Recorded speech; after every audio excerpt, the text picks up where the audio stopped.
Buenos días. Nuestra sociedad enseña a los usuarios de software a juzgar un programa según criterios prácticos como la comodidad y el precio, sin prestar atención a sus cualidades más importantes, como si respeta o no a tu libertad o a la solidaridad social de tu comunidad. Pienso que es un error fundamental.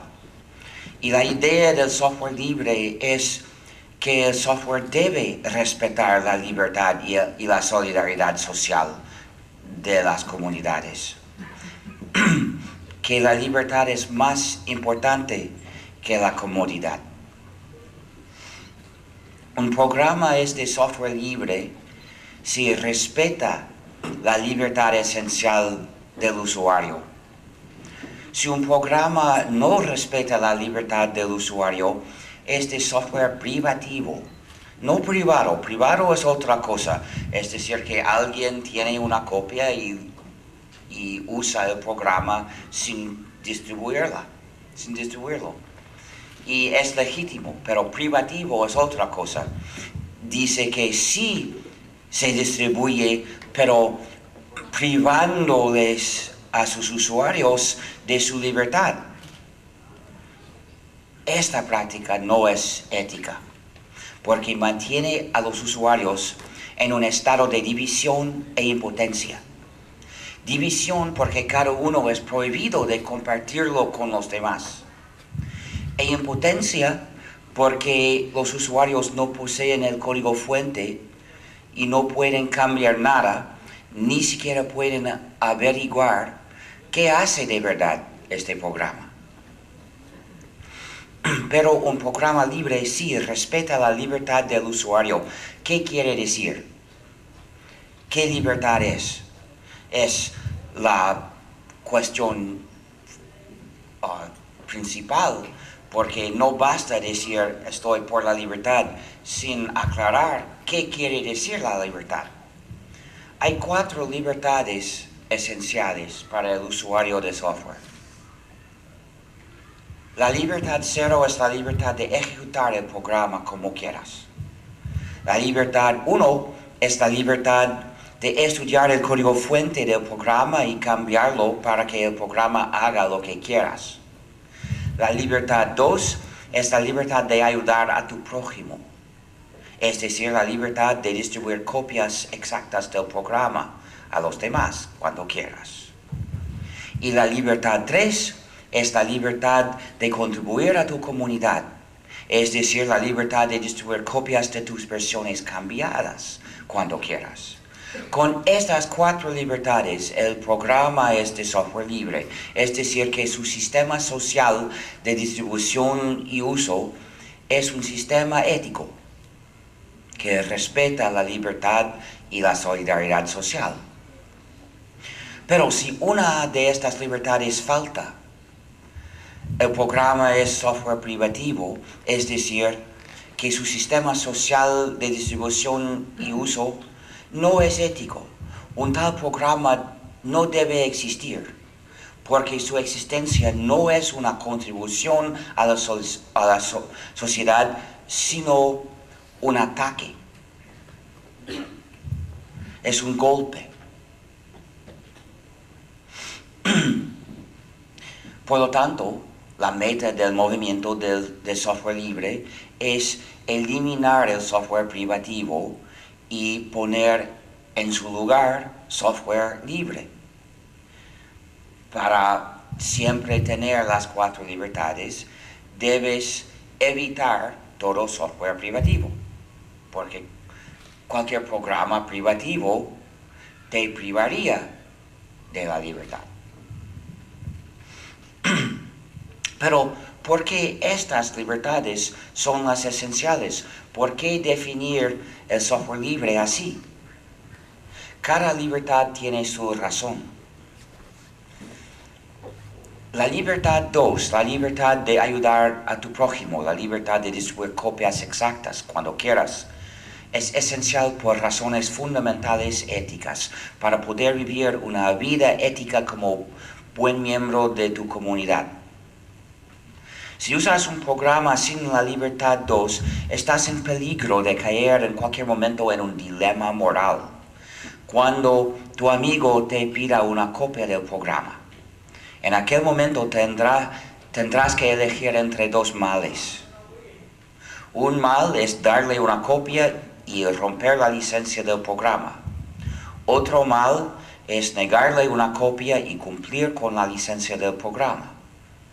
Estando en el dilema, deberás elegir el menor mal, que es darle una copia y romper la licencia del programa. ¿Por qué este mal es el menor? Porque si no puedes evitar de hacer mal a alguien, mejor que sea a alguien que lo merezca. Es de suponer que tu amigo es un buen amigo que merece normalmente tu cooperación.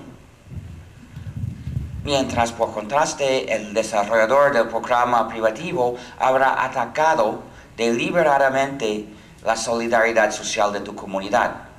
Si no puedes evitar de hacer mal a uno u otro, mejor que sea el desarrollador. Pero ser el menor mal no es ser bueno. Nunca es bueno hacer un acuerdo y romperlo. Hay acuerdos fundamentalmente malévolos, como este, y cumplir con ellos es peor que romperlos, pero romperlos no es bueno. Y si le das una copia, ¿qué tendrá? Tendrá una copia no autorizada de un programa privativo, algo bastante malo, casi tan malo como una copia autorizada del programa. Por lo tanto, al comprender bien este dilema,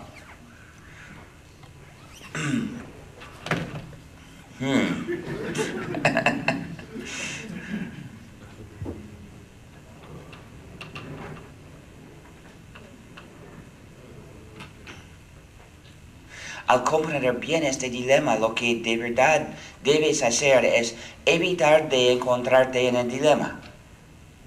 Pero ¿cómo? Hay dos maneras posibles. Una es no tener amigos. Es la manera sugerida implícitamente por los desarrolladores de software privativo. La otra es no aceptar software privativo. Es mi solución. Si alguien me ofrece un programa tan atractivo que sea bajo la condición de no compartirlo con ustedes, no lo acepto. Digo, mi conciencia no me permite de aceptar las condiciones. Por lo tanto, salga de mi despacho.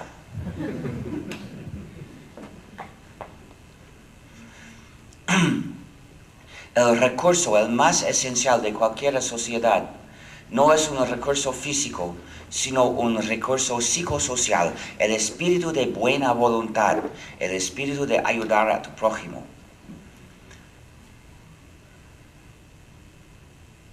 Si podemos aumentar, aunque sea por poco, el nivel de este recurso, podemos mejorar la vida de todos. Por lo tanto, ¿qué quiere decir cuando instituciones importantes sociales dicen que ayudar a tu prójimo es malo? ¿Qué están haciendo? Están envenenando este recurso esencial, algo que ninguna sociedad puede soportar. ¿Y qué quiere decir cuando dicen que si compartes con tu vecino eres pirata? Intentan equivaler ayudar a tu prójimo al atacar barcos. Y nada podría ser más falso, porque atacar barcos es muy malo, mientras ayudar a tu prójimo es admirable. Entonces, el término pirata es un término de propaganda que debemos rechazar y rehusar de usar en nuestro discurso. Si otro habla de la piratería, debes contestar, ¿hablas de atacar barcos?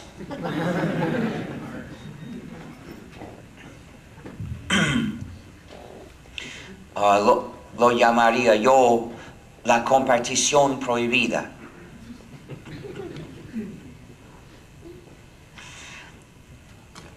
Esta razón para la libertad número 2, la libertad de ayudar a tu prójimo, la libertad de distribuir copias exactas del programa cuando quieras.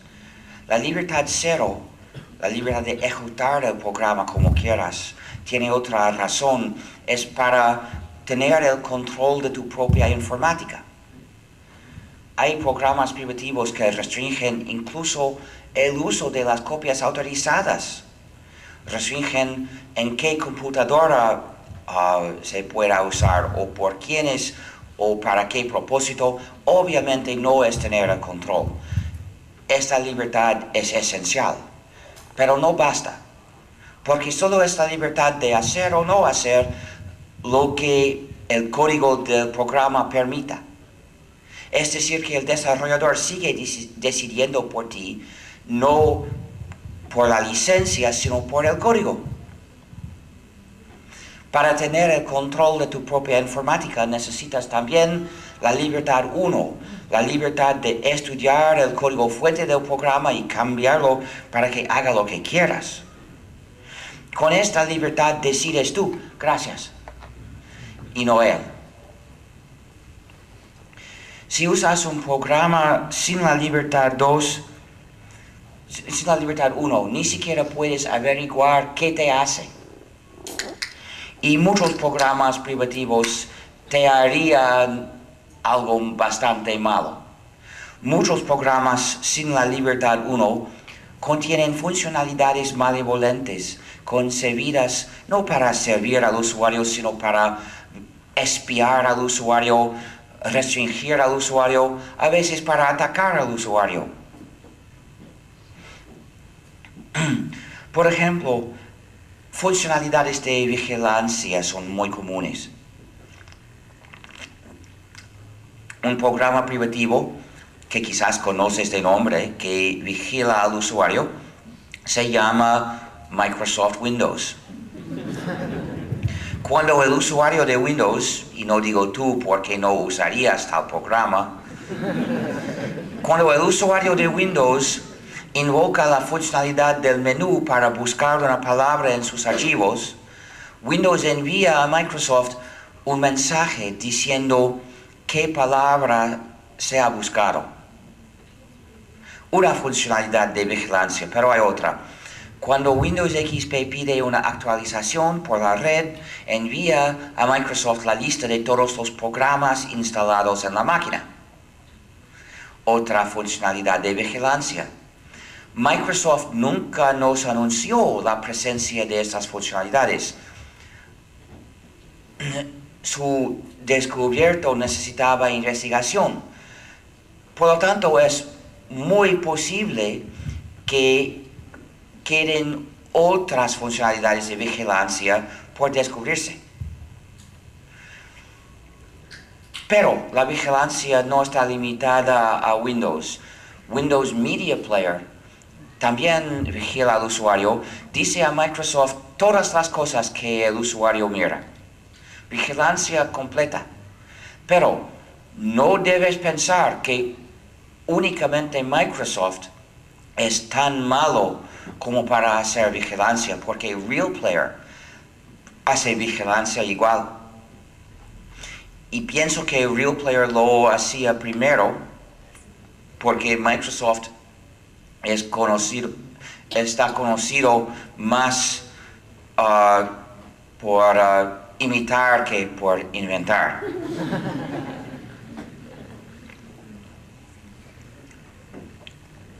Pero, muchas empresas de software privativo introducen funcionalidades de vigilancia, pero hay peor aún. hay también la funcionalidad de no funcionar.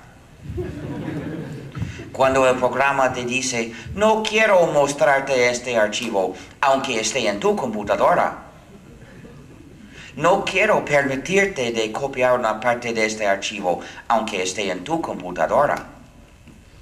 No quiero imprimir este archivo por ti, porque no te amo.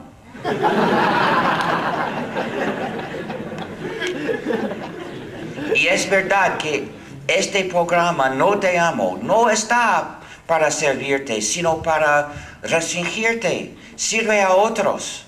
Tiene su amo. Y su función es imponer el control de tu amo a ti. Estas funcionalidades también se llaman gestión digital de restricciones, o en inglés DRM, Digital Restrictions Management, o también esposas digitales.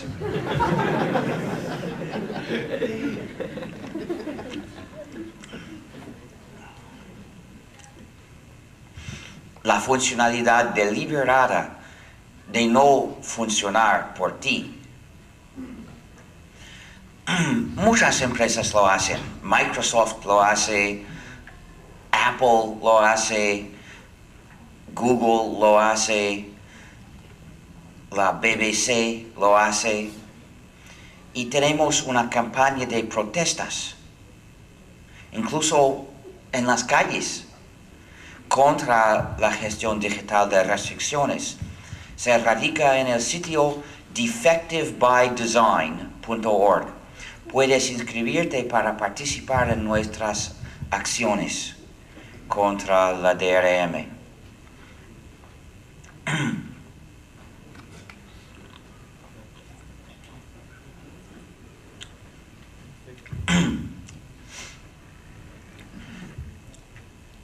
El propósito de Windows Vista es restringir más que nunca al usuario. Y en los Estados Unidos, el Partido Verde, con la Fundación de Software Libre, hemos hecho una declaración condenando Windows Vista. ¿Y por qué el Partido Verde se interesa de esto?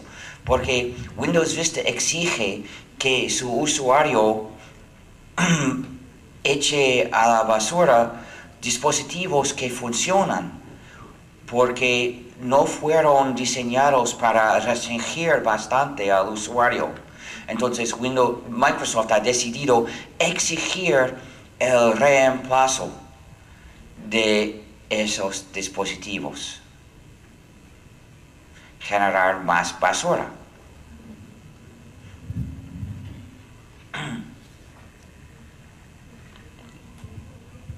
Y generalmente Windows Vista representa el intento de apretar las cadenas.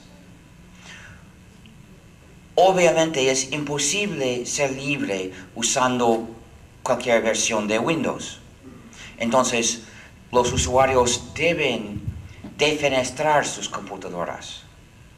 Deben o borrar Windows de la computadora o echarla por la ventana. Pero si alguien no está lista hoy para defenestrar su computadora, debe por lo menos evitar de empeorar su caso. Debe evitar de usar Windows Vista.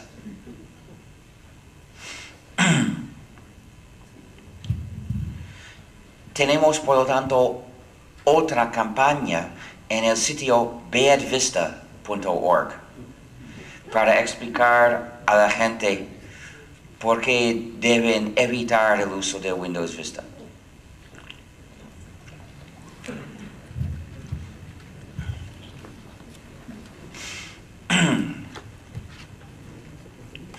Pero hay peor aún.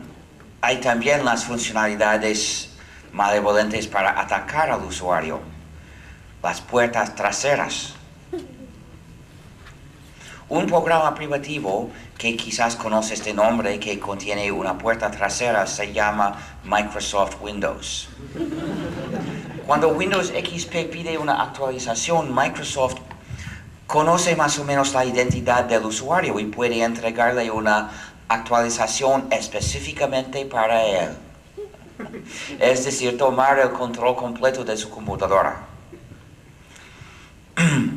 Esta puerta trasera conocida, hay otras. Hace unos años en India me dijeron que habían arrestado a algunos desarrolladores de Windows XP, acusándolos de trabajar igualmente para Al-Qaeda, introduciendo otra puerta trasera que Microsoft no debería conocer. Según parece, este intento fracasó. Hubo otros que lograron, no podemos averiguar, pero se sabe que Microsoft mismo ha introducido una puerta trasera para el uso de otra organización terrorista más violenta aún, es decir, el gobierno de los Estados Unidos.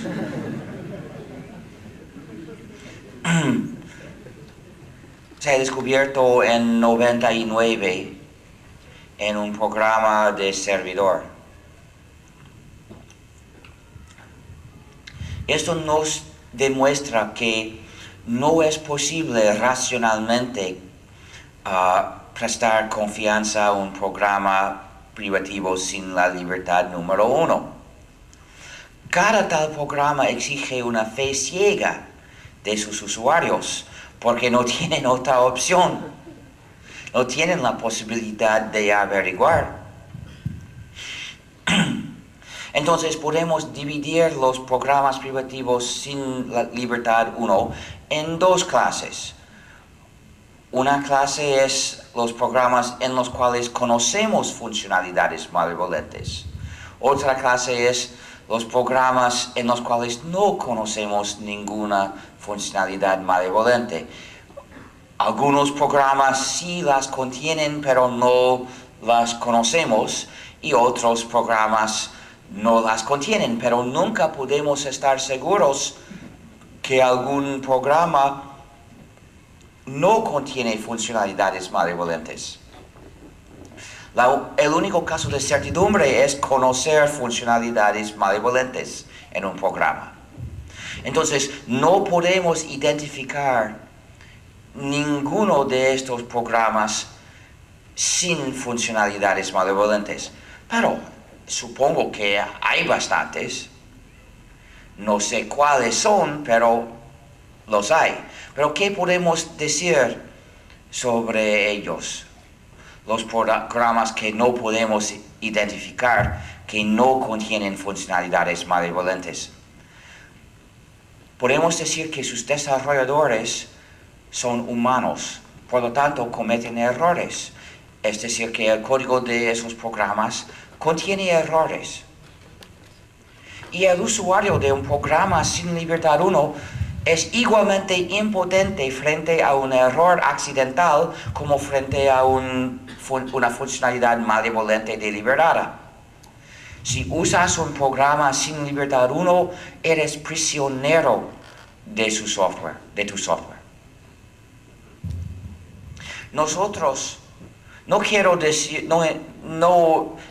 querría decir que nosotros, los desarrolladores de software libre, somos perfectos. También somos humanos, también cometemos errores, y nuestros programas también tienen errores en su código.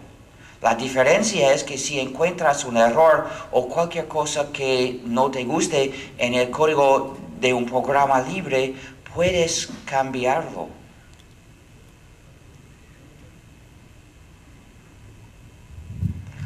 No podemos ser perfectos, sí podemos respetar tu libertad.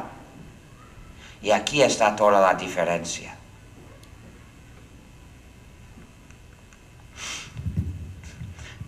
Pero la libertad 1 no basta, porque es la libertad de estudiar y cambiar personalmente el código fuente del programa. No basta porque hay millones de usuarios que no saben programar. No son capaces de ejercer directamente esta libertad. Pero ni siquiera para programadores como yo basta la libertad 1, porque hay demasiado software libre. Nadie puede estudiar el código fuente de todos los programas que usa para hacer personalmente todos los cambios que desea. Es demasiado trabajo para una persona. Para tener completamente el control de nuestra informática, necesitamos hacerlo juntos, colaborando. Para hacerlo necesitamos la libertad 3. La libertad de contribuir a tu comunidad, la libertad de distribuir copias de tus versiones cambiadas cuando quieras. Con esta libertad podemos colaborar. Porque si hay muchos usuarios de un programa libre que desean progreso en esta dirección, uno hará un cambio que va en esta dirección y publicará su versión cambiada, y otro retomará esta versión para hacer otro cambio y publicará su versión, y así habrá una serie de cambios que hará el progreso. Sin organizarse de antemano, colaborarán.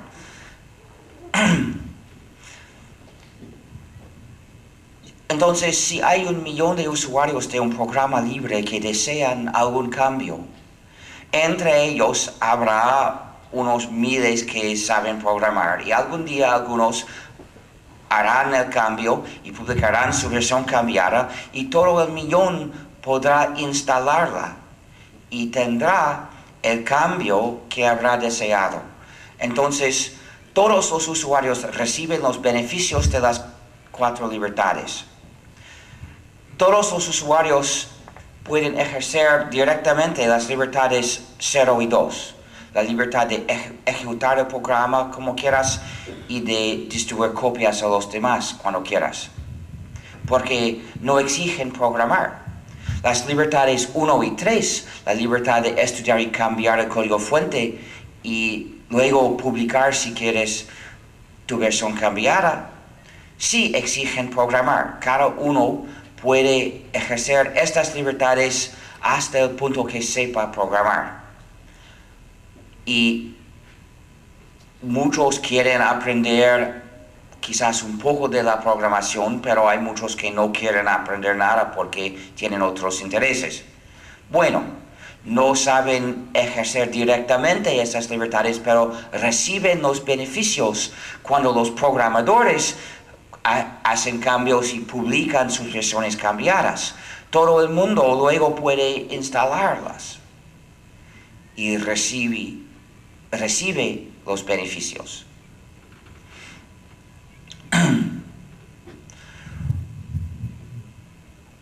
Entonces, las 4 libertades conjuntas nos proporcionan la democracia.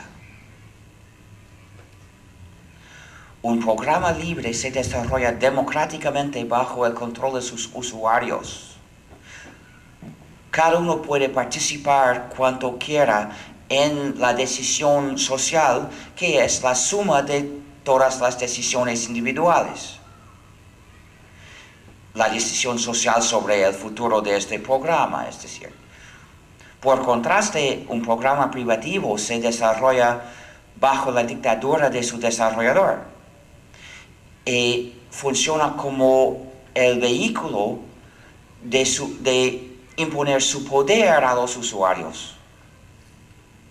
Entonces tenemos la elección entre justicia e injusticia. Pero el software libre tiene consecuencias interesantes para el negocio también. Supongamos que hay 1000 usuarios, quizás 1000 negocios, que desean algún cambio en un programa libre y que nadie entre ellos sabe programar. todavía pueden aprovechar las 4 libertades para tener el cambio que desean. Pueden ponerse en contacto y armar una organización para hacer el cambio. Y la idea es que cada uno se inscribe en la organización y debe pagar su cuota. Y con las cuotas, la organización tiene dinero para emplear a programadores para escribir el cambio.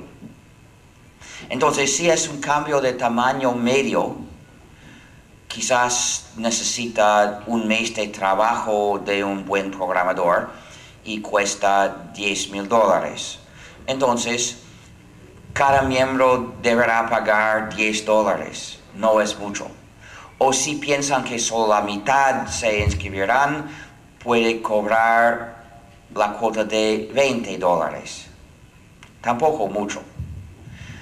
Y la organización para hacer el cambio deberá elegir a quienes emplear.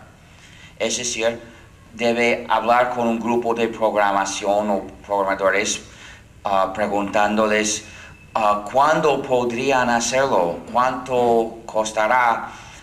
Por favor, muéstrenos su currículo para que juzguemos su capacidad. Y luego puede hablar con otro grupo y otro, y por fin elegir a quienes emplear. Esto nos muestra que el software libre conlleva un mercado libre para todos tipos de soporte y servicio. Por contraste, el soporte a un programa privativo usualmente es un monopolio. Únicamente el desarrollador tiene el código fuente y únicamente él puede hacer cualquier cambio.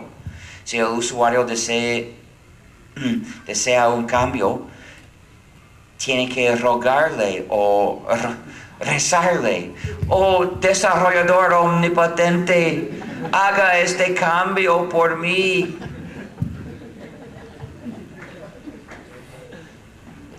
A veces el desarrollador dice a los usuarios: páguenos por escuchar su problema.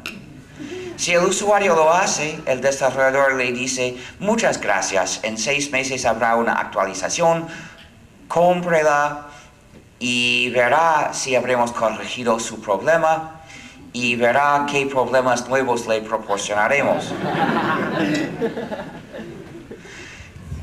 Entonces, hay software privativo con monopolio de soporte y el software libre con un mercado libre, porque cada uno que posee una copia del programa puede estudiar el código fuente, hacerse maestro del código y ofrecer soporte.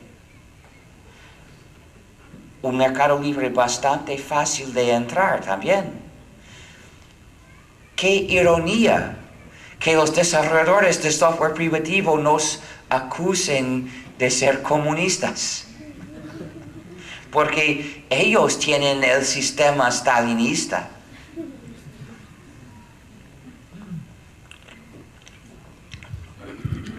Ni siquiera respetan la propiedad privada. La mayoría de los desarrolladores de software privativo dicen, no respetan tu propiedad privada porque dicen que no puedes ser el dueño de una copia. Dicen que todas las copias les pertenecen. Y esto no es la propiedad privada, es un sistema stalinista donde todo pertenece a uno. Y nos lleva a una paradoja. Normalmente cuando hay una elección de productos para hacer algo, decimos que no hay monopolio, pero cuando hay una elección de productos de software privativo, sí hay monopolio. El usuario que elige este programa privativo cae después en este monopolio de soporte. Pero si elige este programa privativo, cae después en este monopolio de soporte. Una elección entre monopolios, pero sin manera de escaparte del monopolio. la única manera de escaparte del monopolio es escaparte al mundo libre. Escaparte del software privativo al software libre. ¿Y qué es el mundo libre? El mundo libre es el mundo del uso de software libre, es la comunidad de software libre. Es el nuevo continente que hemos construido en el ciberespacio para poder vivir aquí en libertad.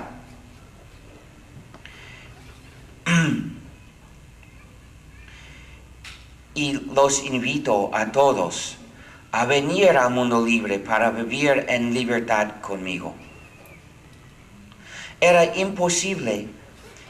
Tuvimos que construir un nuevo continente porque era imposible vivir en libertad en el viejo mundo del ciberespacio, donde cada programa tenía su señor feudal que domina a los usuarios.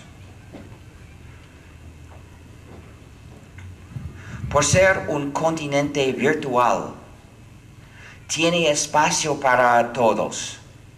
No hay control de inmigración. Y porque nunca hubo pueblos indígenas en el ciberespacio, tampoco hubo el mal de desterrarlos. Y todo el mundo está bienvenido en el mundo libre.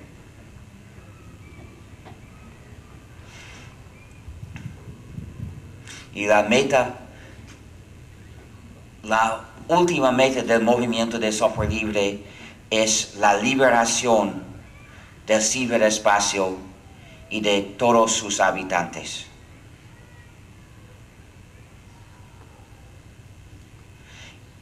Llegué a estas conclusiones, a estas ideas, más o menos estas ideas, porque no en su forma actual, en el año 83.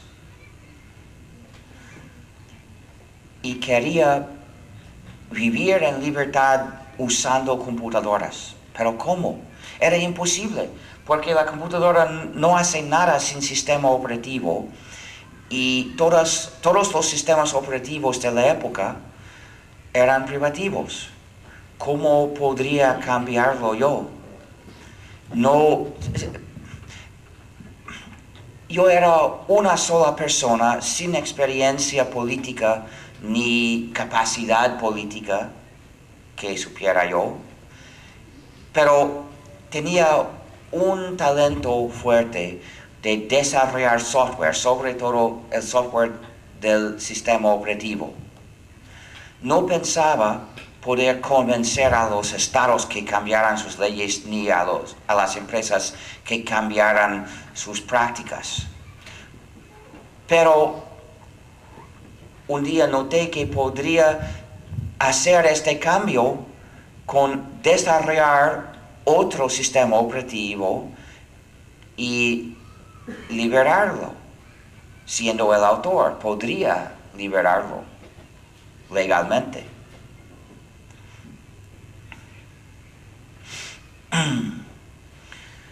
Entonces estaba consciente de un problema social creciente que los demás no reconocían como problema. Tenía la capacidad de intentar corregir el problema y probablemente nadie más lo haría si no fuera yo. Por lo tanto, había sido elegido por las circunstancias para hacer el trabajo. Es como si ves a alguien ahogándose y sabes nadar y no hay nadie más y que no sea Bush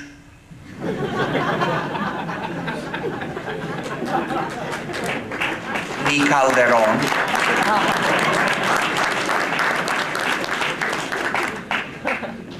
Tienes el deber moral de salvarlo.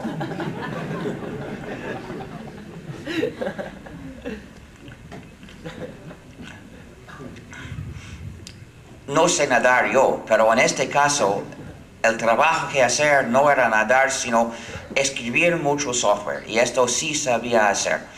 Por lo tanto, decidí desarrollar un sistema operativo libre o morirme intentando. De vejez, suponer, porque en la época el nuevo movimiento de software libre que estaba lanzando no tenía enemigos activos. Y el obstáculo no era oposición, sino un montón de programas que desarrollar para tener todo un sistema operativo. Y al comienzo nadie sabía si algún día tendríamos un sistema operativo libre. Pero cuando es asunto de luchar por la libertad, no debes esperar que la victoria esté a la vista, porque es esperar demasiado. Y así pierdes la mayoría de las oportunidades. Debes comenzar sin saber si vas a ganar, y así a veces ganas.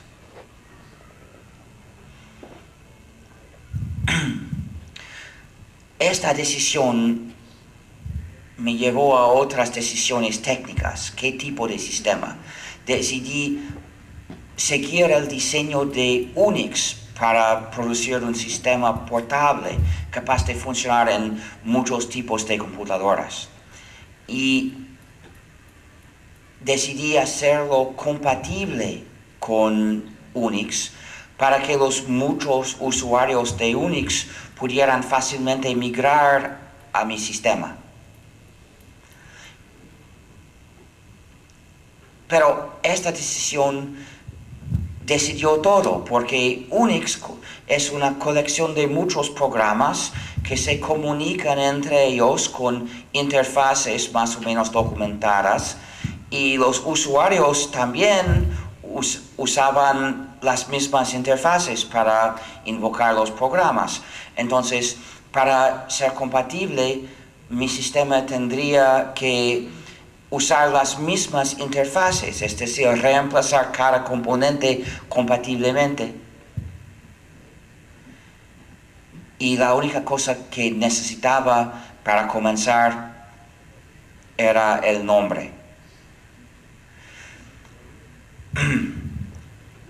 En los años 70 participaba en una comunidad de software libre.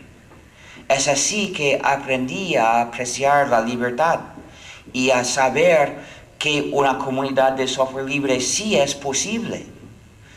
No era la pura imaginación. Con la pura imaginación no habría podido estar seguro. Habría podido pensar, quizás sería bueno, pero ¿cómo estar seguro? Pero había vivido esta vida, entonces había visto lo bueno que es. Y en nuestra comunidad programábamos por la alegría, por ser encantado por la programación.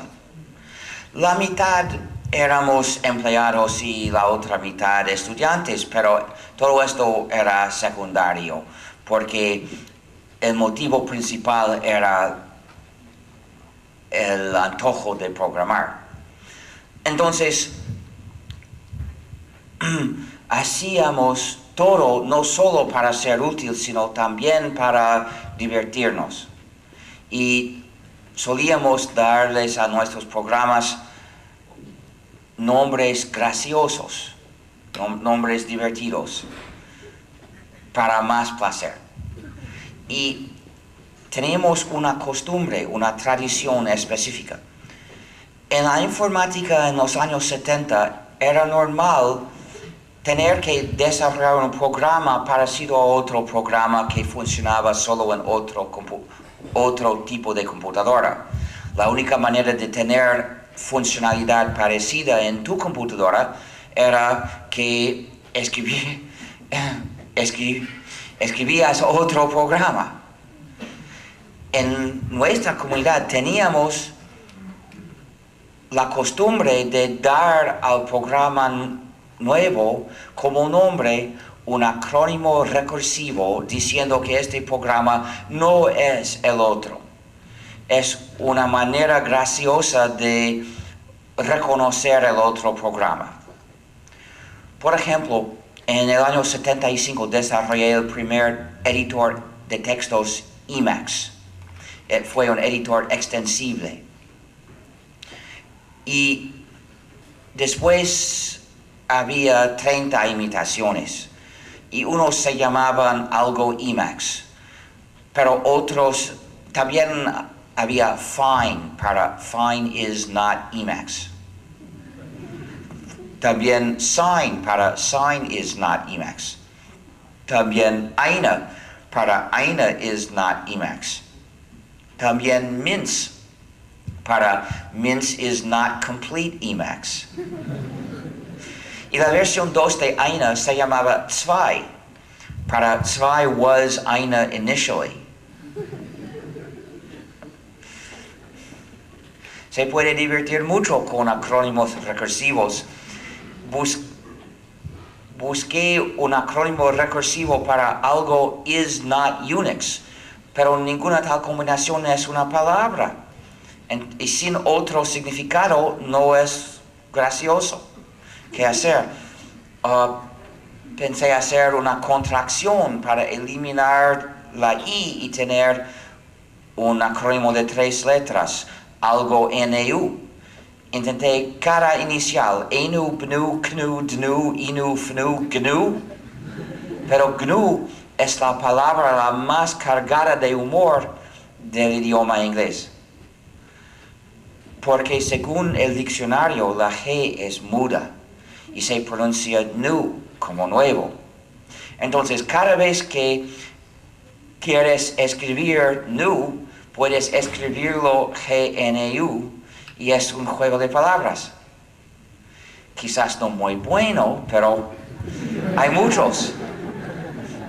Y a veces sí es bueno. En mi niñez había una canción graciosa basada en la palabra GNU. Por lo tanto, dado la oportunidad de usar por razones específicas este nombre para un sistema, no pude resistir. Pero cuando es el nombre de nuestro sistema, no debes seguir el diccionario, sobre todo en inglés. Porque si dices the new system, puedes confundir a la gente. Hemos trabajado 24 años en su desarrollo y vamos usándolo desde hace 15 años. Entonces ya no es nuevo. Pero sigue siendo GNU. En castellano puedes pronunciarlo new también, como si comenzara por ñ, porque es el nombre del mismo animal. Pero otro error de pronunciación que debes evitar es pronunciar GNU como Linux. Es un error muy común. Es extraño. ¿Cómo, si el sistema se llama GNU, por qué decir Linux? Este error comenzó en el año 92. Ya habíamos desarrollado casi todos los componentes esenciales de GNU. Solo faltaba el núcleo, uno de los componentes grandes y esenciales. Ya habíamos desarrollado los demás componentes grandes y esenciales, o encontrado en algunos casos. Pero faltaba el núcleo. Comenzamos el desarrollo de nuestro núcleo en el año 90. Elegí yo un diseño que pensaba que nos daría la posibilidad de acabarlo rápidamente, de usar como base un micronúcleo ya existente, MAG de nombre, y solo tendríamos que desarrollar la mitad superior programas que funcionarían en el espacio del usuario. Entonces podríamos depurarlos con un depurador normal. Muy fácil, pensaba. La Fundación de Software Libre empleó a alguien para escribirlo. No sé por qué, pero el desarrollo duraba muchos años y todavía no funciona bastante bien para proponer su uso. Es triste, pero no es un desastre, porque en el año 91, Linus Torvalds, estudiante, desarrolló su propio núcleo usando el diseño usual monolítico. Y este núcleo funcionó al nivel mínimo dentro de un año. Y se llamaba Linux. Al comienzo no era libre. La licencia inicial de Linux contenía una restricción inaceptable en el software libre. Pero en 92, señor Torvalds liberó su núcleo cambiando la licencia. Adoptó la licencia pública general de GNU como la licencia para Linux.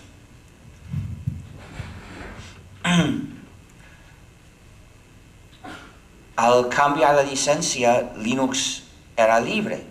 Y la combinación del sistema casi completo GNU y el núcleo Linux era un sistema completo y libre. Y la meta que anuncié en 83 ha sido cumplido casi una década más tarde. Linux fue el paso que cruzó la línea final, después de muchos pasos que habíamos tomado.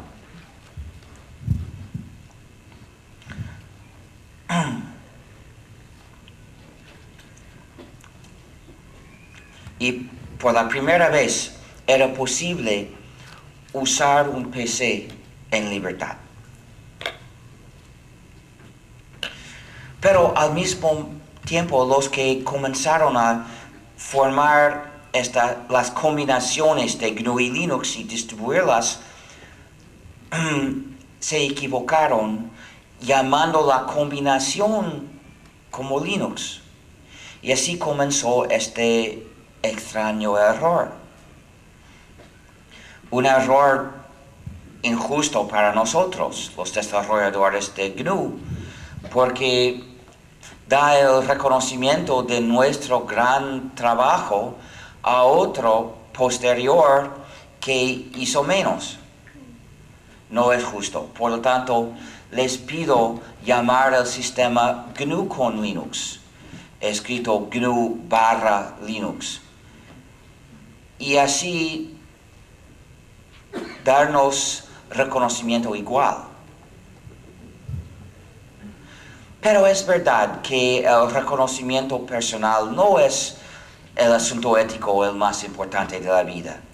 Hay cosas mucho más importantes en juego en tu elección de nombre para el sistema, como tu libertad, indirectamente, por cierto. Porque cuando la gente piensa que el sistema es Linux, también piensa que el señor Torvalds comenzó todo y que todo viene de su visión del mundo. ¿Y qué es su visión? Es la visión del ingeniero. No está de acuerdo con la filosofía del software libre, del movimiento del software libre, que acabo de explicarles. Y nunca estaba. Desarrolló un núcleo para divertirse. No es un motivo malo, también me gusta divertirme programando, pero no aprecia la libertad. Y lo dice, desprecia la libertad. Y lo dice, se llama apolítico. ¿Y qué quiere decir apolítico? Se refiere a la postura política de tomar decisiones importantes según ventajas prácticas de corto plazo. Pienso que es un error grave, pero es su opinión y tiene derecho a su opinión. Tiene derecho a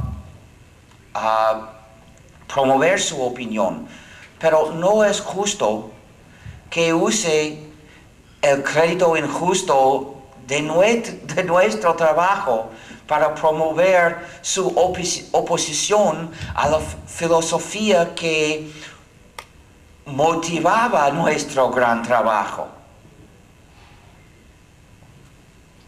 Entonces, les pido llamar el sistema GNU con Linux porque el nombre de GNU siempre ha sido asociado desde el comienzo de nuestro proyecto con nuestras ideas de libertad. Y el nombre de Linux no está asociado con las ideas de libertad, porque está asociado con las ideas del señor Torvalds.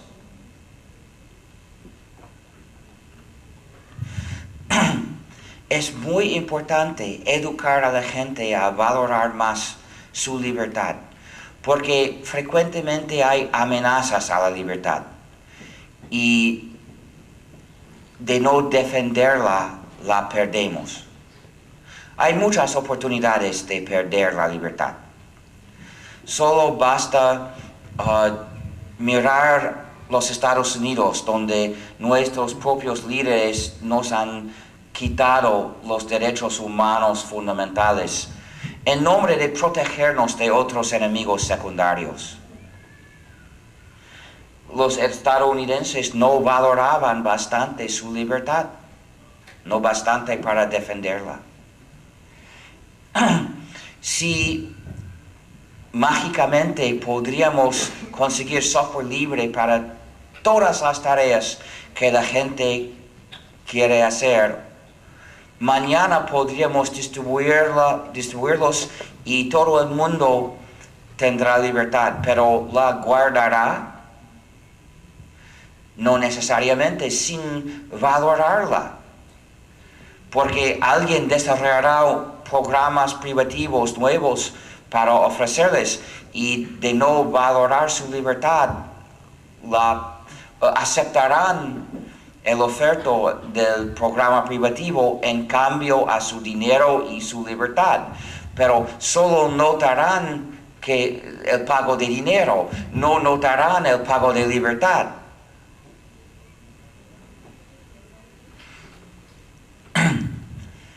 En otros aspectos de la vida, el debate sobre los derechos humanos ha durado siglos.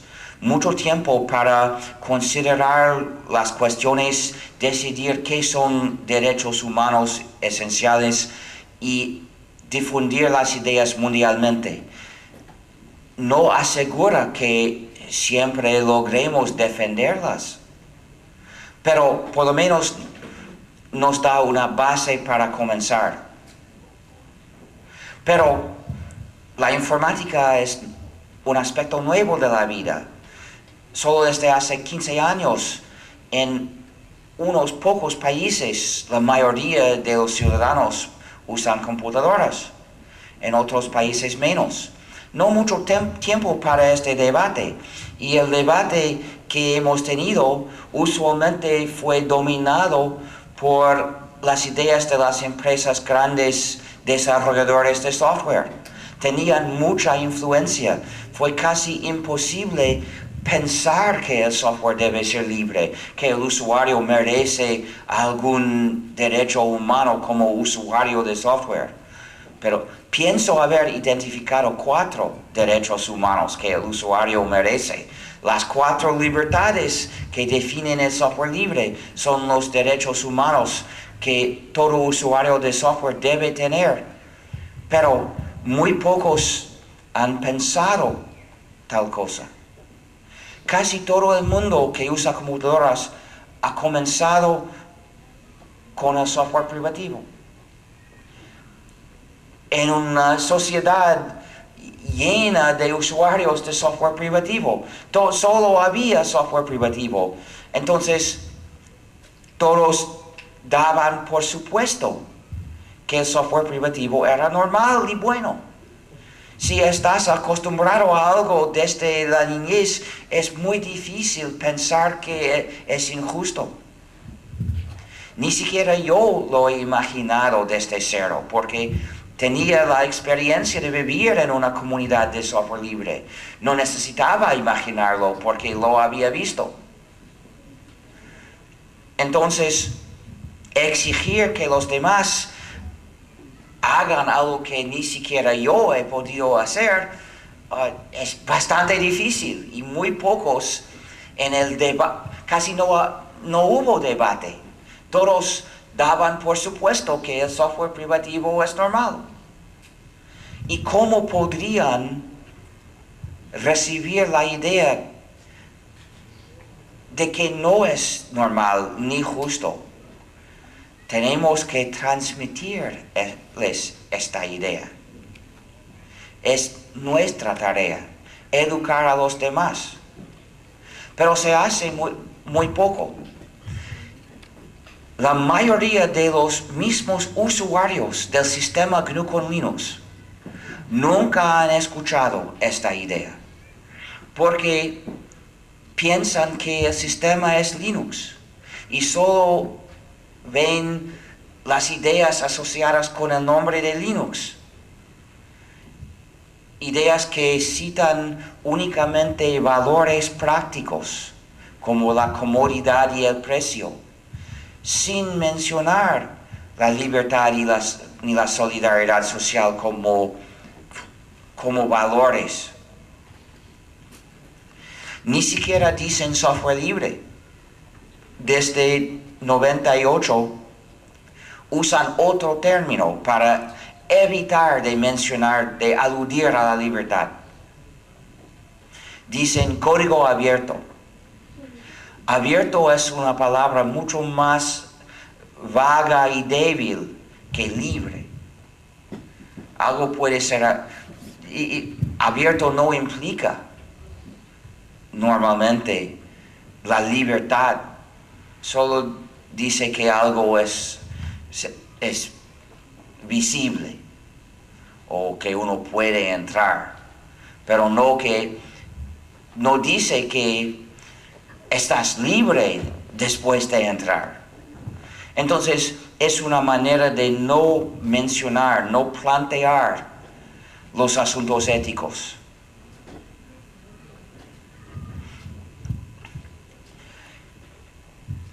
Por lo tanto, nuestra comunidad es débil.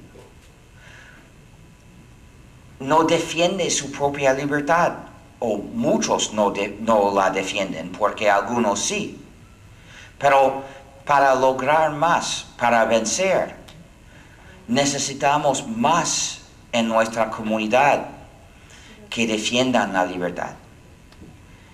Y les pido ayuda en defender la libertad. Por ejemplo, en las escuelas. Las escuelas tienen una influencia social muy importante. Las escuelas pueden dirigir a la sociedad camino a la libertad o camino a la sujeción.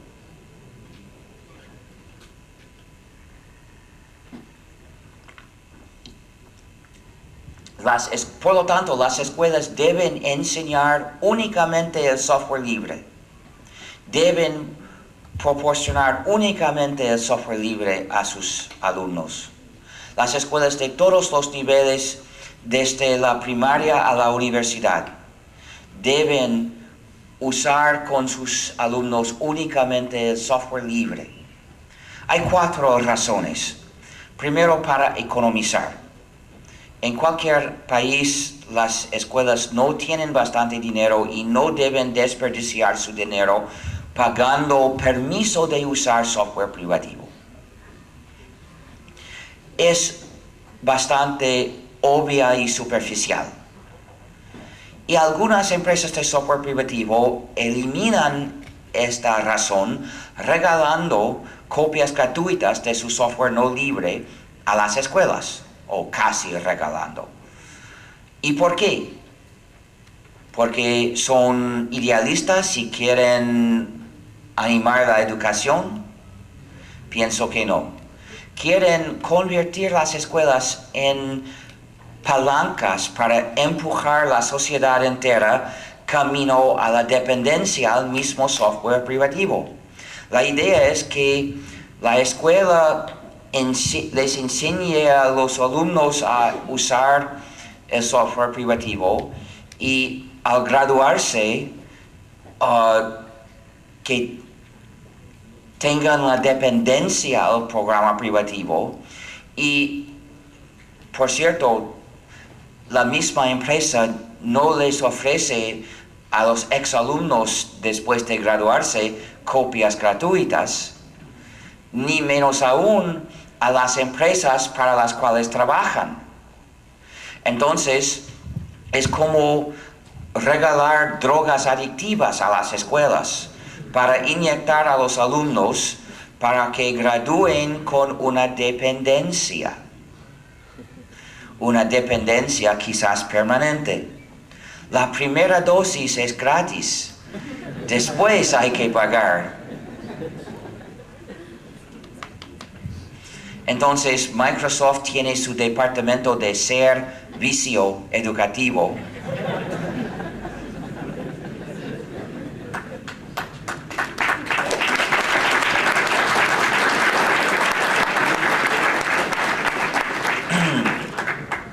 Y Apple también hace tales cosas. Los dos son más o menos iguales.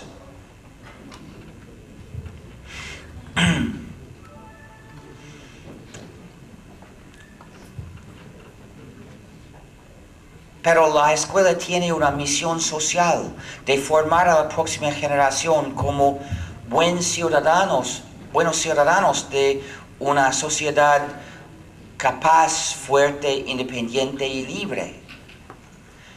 Por lo tanto, la escuela debe rehusar de participar en el plan de estas empresas. Debe rechazar los regalos adictivos. Deben enseñar únicamente el software libre a sus alumnos para formarlos como ciudadanos capaces de una sociedad libre y solidaria. Pero hay una razón más profunda para la educación de los mejores programadores. A la edad de 13 años más o menos, algunos jóvenes programadores natos quieren aprender todo del funcionamiento de la computadora y su sistema. Si usan un programa, quieren saber cómo funciona. Pero cuando preguntan al profesor cómo funciona este programa, si es privativo, solo puede contestarle, lo siento, no lo sé y no puedes saber porque es secreto. Pero si es este software libre, el profesor puede explicárselo hasta el punto que sepa y luego darle una copia del código fuente y decirle, léelo y comprenderás todo. Y lo leerá todo porque antoja comprender todo. Y así tendrá la oportunidad de aprender algo muy importante, cómo escribir bien el código. No hay que enseñarles a programar a los programadores natos. Para ellos es obvio, pero programar bien es otra cosa. Uno aprende a escribir bien el código con leer mucho código y escribir mucho código. Solo el software libre ofrece la oportunidad de hacerlo. Así aprendí yo. Y ahora cada escuela en México puede ofrecer una oportunidad parecida para aprender. Pero hay una razón más profunda aún para la educación en la ciudadanía. Porque las escuelas deben enseñar no solo hechos, no solo métodos, sino sobre todo el espíritu de buena voluntad el hábito de ayudar a tu prójimo. Por lo tanto, cada clase debe tener esta regla. Alumnos, si traes un programa a la clase, no puedes guardarlo para ti. Debes compartirlo con el resto de la clase. Pero la escuela debe seguir su propia regla, debe mostrar el buen ejemplo. Es decir, debe traer únicamente el software libre a la clase. Ustedes que son estudiantes o profesores deben militar por la migración de sus escuelas al software libre. La meta de cada escuela debe ser migrar completamente al software libre. Y se puede hacer. De hecho, hay regiones que han migrado sus sistemas escolares completamente al software libre. En Extremadura, una región de España, desde hace años todas las escuelas usan el sistema GNU con Linux. No hay Windows ni Macintosh en las escuelas. Han migrado al software libre. Y al comienzo hubo resistencia por los profesores, pero no duraba mucho tiempo porque aprendieron a usarlo, a manejarlo y todo bueno. La resistencia fue porque era algo nuevo, pero ya no es nuevo, ni siquiera para ellos. 3 estados, otras regiones de España siguen el camino. Andalucía, por ejemplo, y pienso que ahora Valencia sigue en este camino. En India, 3 estados están migrando al software libre. Uno comenzó hace 2 o 3 años y migra 1 grado por año. Comenzó, pienso, con el 90 grado y cada año migra otro grado, de manera que esos alumnos siguen en su carrera escolar con el software libre. Se puede hacer. Incluso una escuela puede migrar. Por ejemplo, en Brasilia visité hace unos años el Instituto Fátima, una escuela católica que había decidido migrar al software libre por sus principios éticos.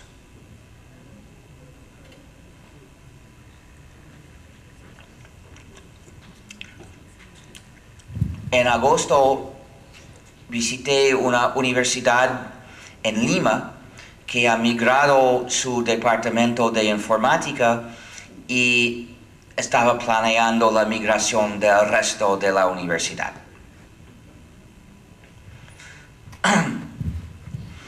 Entonces, para terminar, quiero mencionar unos sitios web. El sitio del sistema GNU y del movimiento de software libre es gnu.org. El sitio de la Fundación de Software Libre es fsf.org. También hay una fundación de software libre para América Latina que tiene el sitio fsfla.org.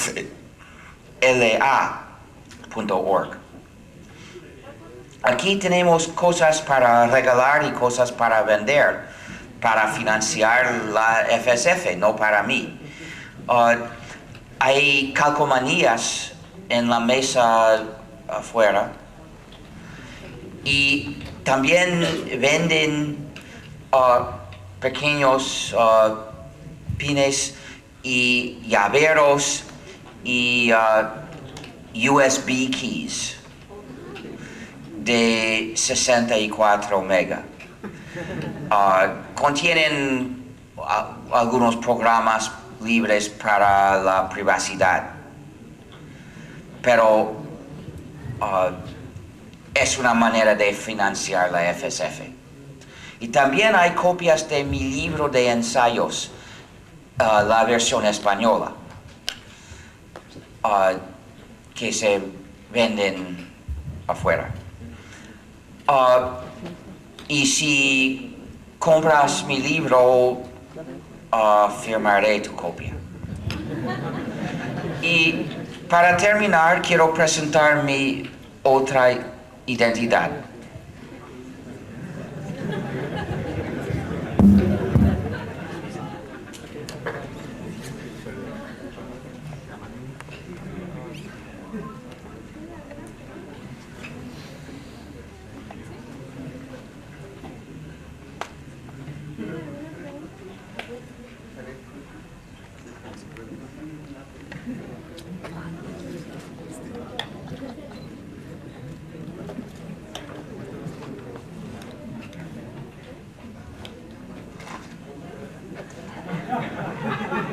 Me tapo la cámara.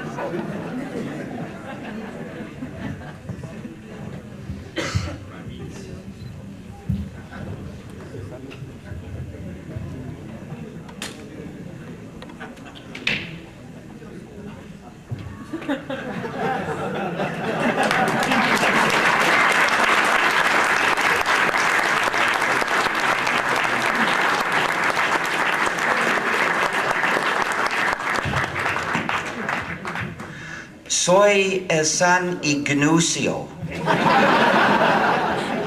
de la iglesia de IMAX. Bendigo tu computadora, hijo mío.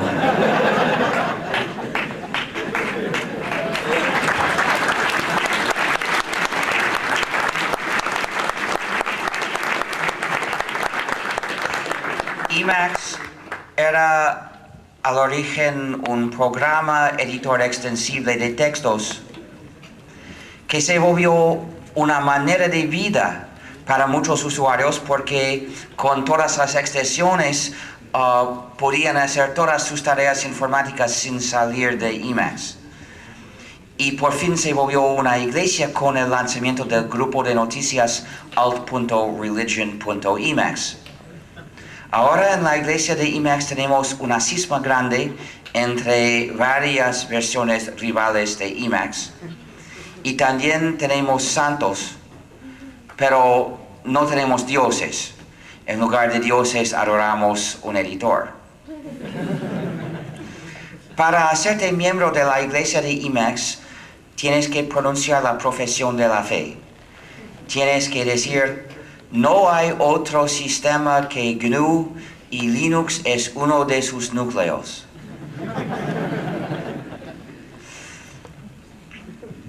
Hace 2 días hicimos por la primera vez una ceremonia religiosa de la iglesia de IMAX, un bar mitzvah.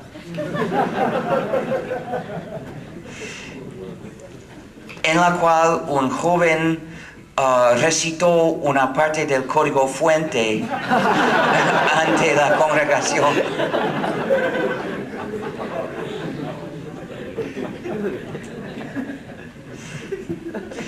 La iglesia de IMAX tiene unas ventajas comparada a otras iglesias que no voy a mencionar. Por ejemplo, el ser santo en la iglesia de IMAX no exige el celibato. Pero sí exige vivir una vida pura y ética. Debes hacer el exorcismo de todos los sistemas privativos que hayan poseído computadoras bajo tu control e instalar un sistema completamente santo y libre. En inglés diría a wholly free system,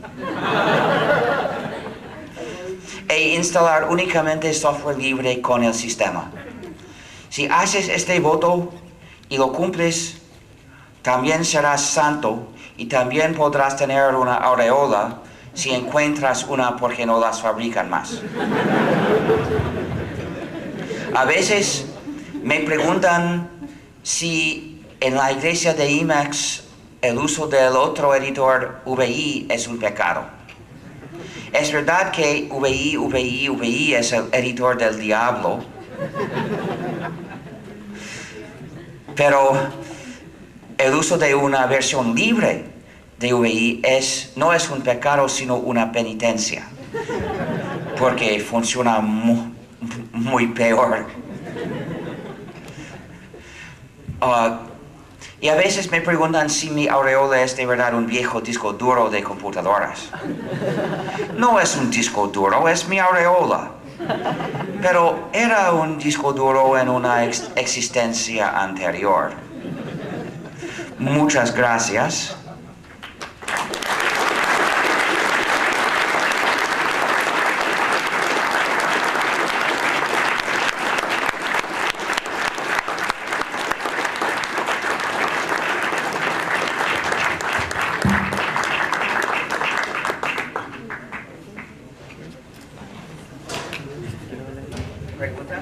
Sí, tenemos tiempo para algunas preguntas. Las edecanes y algunos de los muchachos nos hicieron favor ya de pasarles algunas hojitas. Es más fácil para Richard tener las preguntas por escrito.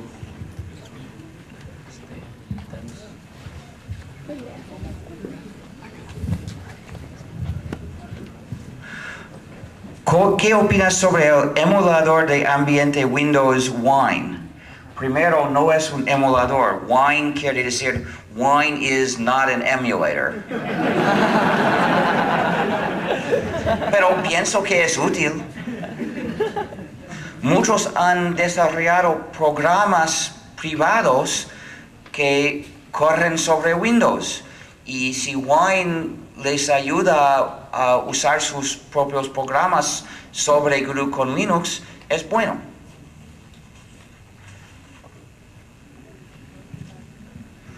En el continente del software libre, ¿cuál es su lenguaje de programación favorito?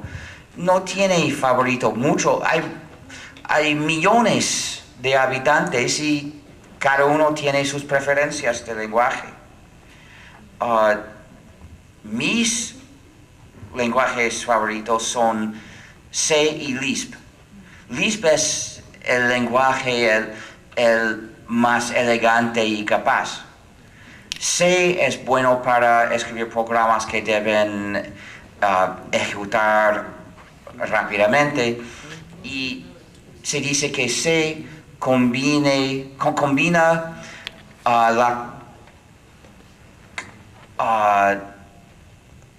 la flexibilidad del lenguaje del asamblador con la comunidad del lenguaje del asamblador. Juego de palabras, RMS, significado, quiere decir root mean square, y a veces firmado con la fórmula de root mean square, y a veces me llamo the standard deviant.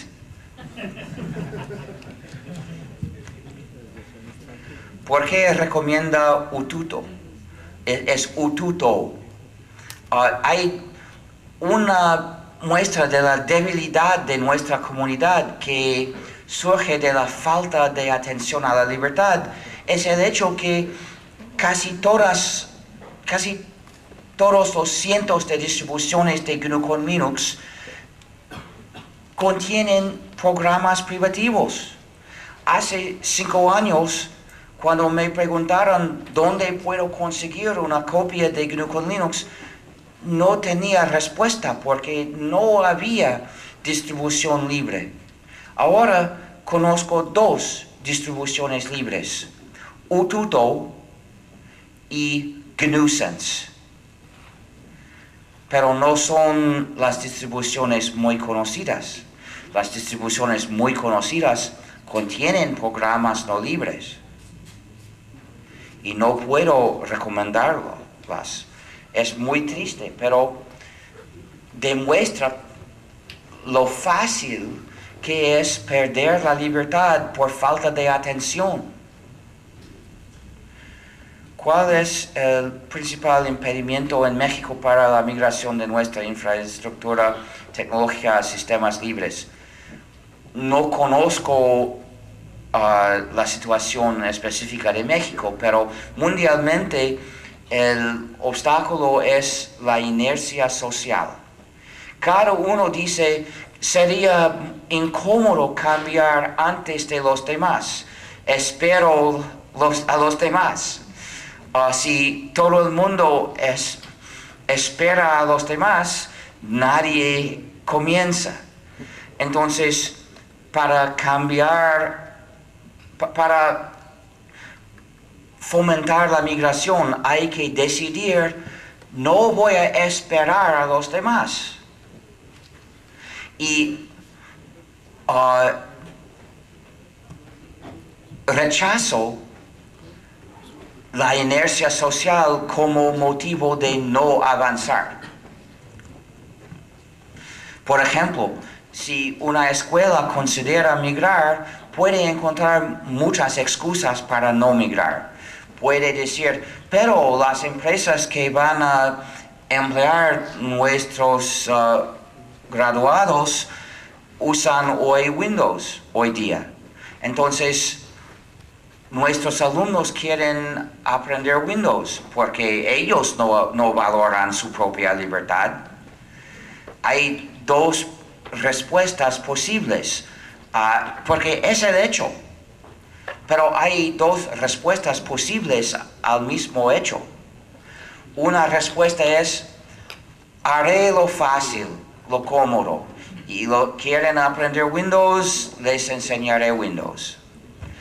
El otro es, les enseñaré a valorar su libertad para apreciar por qué no seguir con Windows. Y uno dice, les enseñaré Windows porque hoy día las empresas usan Windows. Otro dice, es verdad que hoy día las empresas mayormente usan Windows y ellas dicen que no migran porque no pueden conseguir empleados habilitados a manejar GNU con Linux. Entonces voy a enseñarles GNU con Linux para proporcionar a las empresas empleados futuros habilitados en manejar GNU con Linux. Dos respuestas a la misma situación.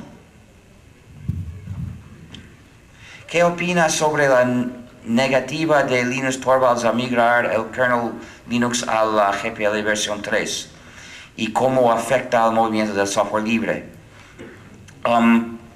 Pienso que su inclinación es un error, pero es su decisión. La versión 3 de la GPL ha mejorado muchas cosas. Pienso que en esta conferencia no he explicado qué es la GPL de GNU. Es la licencia pública general de GNU. Es una de las licencias de software libre y es la licencia más usada. 70% aproximadamente de los programas libres, de los proyectos libres, usan la GPL. Pero no es la única licencia libre, hay otras licencias libres. Hace unos meses hemos publicado la versión 3 de la GPL con muchas mejoras por muchas razones. Hay una que al señor Torvalds no le gusta y por lo tanto es una medida para proteger su libertad contra un ataque nuevo que se llama tivoización. Es la práctica de construir la máquina de manera que se apague si nota una versión cambiada del software. Así la fábrica puede introducir un programa libre bajo la GPL que debe ser libre para todo el mundo, para todos los usuarios, y venderte la máquina con el software libre. Y formalmente tienes las 4 libertades. Puedes pedir el código fuente, puedes cambiarlo, puedes compilarlo y puedes instalarlo en tu máquina y luego no funciona porque la máquina reconoce que se ha instalado un programa cambiado y se apaga. Entonces prácticamente no tienes la libertad la libertad de estudiar y cambiar el código fuente. Teóricamente sí, pero la versión cambiada no funciona. Entonces, hemos decidido proteger la libertad de los usuarios contra esta práctica. Y el señor Torvalds no quiere proteger tu libertad contra esta práctica. Por lo tanto, no usa, o hasta hoy, no ha decidido usar la versión 3 de la GPL. Y es triste, no afectará directamente el movimiento, excepto en la libertad de usuarios de su núcleo Linux. Porque siempre que no cambie a la versión 3, varias empresas seguirán practicando la tivoización para negarles la libertad como usuarios. Entonces, resulta malo para los usuarios del núcleo Linux, que recibirán copias de Linux con otros programas en varias máquinas y no podrán cambiar sus copias. ¿Dónde cree que estará el software libre en 10 años? No veo el porvenir. Mi bola de cristal contiene nubes.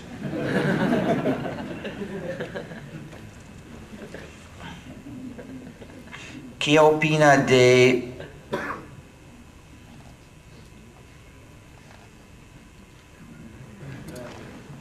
Bid Vista Max? Bio Vista Max?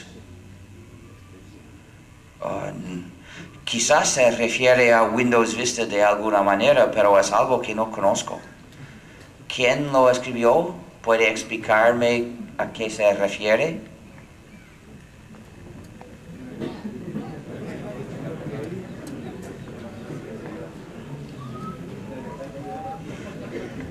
Bueno, hemos terminado, pienso.